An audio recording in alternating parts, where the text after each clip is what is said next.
Phone tapping కేసులో రాధాకిషన్ రావు మీ ఆదేశాలనే మేము పాటించినాము, మా సొంత నిర్ణయాలు ఏం తీసుకోలేదని సిఆర్పిసి 141 సెక్షన్ స్టేట్మెంట్ ఇచ్చారు సార్. వాడోడా Radhakishan Rao? Who is he? DCP sir. DCP నాకు తెలియదు, నీకు అంత తెలుసా? నీ కానీ రాష్ట్రంలో 100 మంది డీసీపీలు ఉంటారు, వాడు కూడా ఒక్కరి పేరు పట్టుకుని ఉన్నాను అడిగింది, నాకు అర్థం కాదు. తలా తోకలేని ప్రశ్న అది.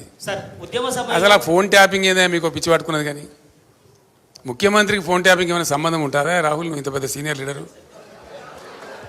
ముఖ్యమంత్రి gets reports from the intelligence department. వాడు ఎట్లా తీసుకొచ్చిన రిపోర్ట్ మాకెట్ట తెలుస్తుంది? నాకు అర్థం కాదు. వాడు ట్యాపింగ్ చేసిండా, టూపింగ్ చేసిండా, డబ్బులు ఇచ్చిండా, ఇంకేదైనా రహస్య వ్యవస్థ పెట్టుకున్నా మాకు ఎందుకు తెలుస్తుంది?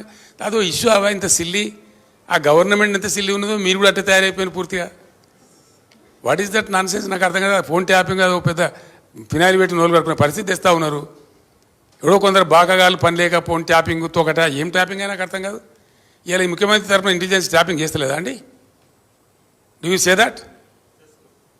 ప్రతి ప్రభుత్వానికి ప్రపంచంలో గూఢచార వ్యవస్థ లేని ప్రపంచమే ఉండదు, ప్రభుత్వమే ఉండదు. వాళ్ళు సమాచార సేకరణ చేసి ప్రభుత్వానికి ఇస్తారు. సాయంత్రానికో పొద్దున్న early morning, every morning intelligence comes and brief the chief minister about the law and order situation. చాలా ఉంటాయి మన దగ్గర. హైదరాబాద్లో పేలుళ్ళు జరిగినాయి, అట్లాంటిది ఏదైనా ఉంటుంది, ఇంకేదైనా ప్రమాదాలు ఉంటాయి, కొన్నిసార్లు కొన్ని విచిత్రమైన దొంగల ముఠాలు వస్తాయి. అట్లాంటివన్నీ కూడా సమాచారం సేకరించి ఇస్తూ ఉంటారు. ఏం చేయాలో చెప్తారు. దాన్ని బట్టి గవర్నమెంట్ ఏంటంటే వివిధ శాఖల అధికారులకు అప్రమత్తం చెప్పి కల్తీ విత్తనాలు ఉంటుంది, దాని మీద కూడా ఇస్తారు. వాళ్ళు ట్యాపింగ్ చేస్తాడా, టూపింగ్ చేస్తాడా మాకేం తెలుస్తుందా? నాకు అర్థం కాదు. No minister is concerned with that, no chief. అసలు కన్సర్న్ ఉండదు. We are only concerned with the reports given by the intelligence. The way the brought the report we don't know. That is purely internal matter of the police department. And ఇంకోటి అండి, అదేందో మీరు పెద్ద భ్రమలో ఉన్నారు.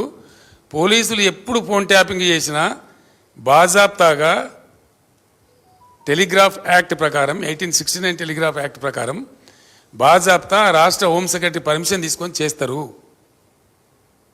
Permission లేకుండా చెయ్యరు. ఇది ఇంగితమైన ప్రతి ఒక్కరికి తెలుసు. తర్వాత తీసుకున్న దాన్ని డిమాలిజ్ చేయొచ్చు అని కూడా ఉంది ఆ చట్టంలో. ఒక నిర్ణీత వ్యవధి తర్వాత వాళ్ళు సేకరించిన సమాచారాన్ని డిమాలిజ్ చేయొచ్చని కూడా అదే యాక్ట్లో ఉంది.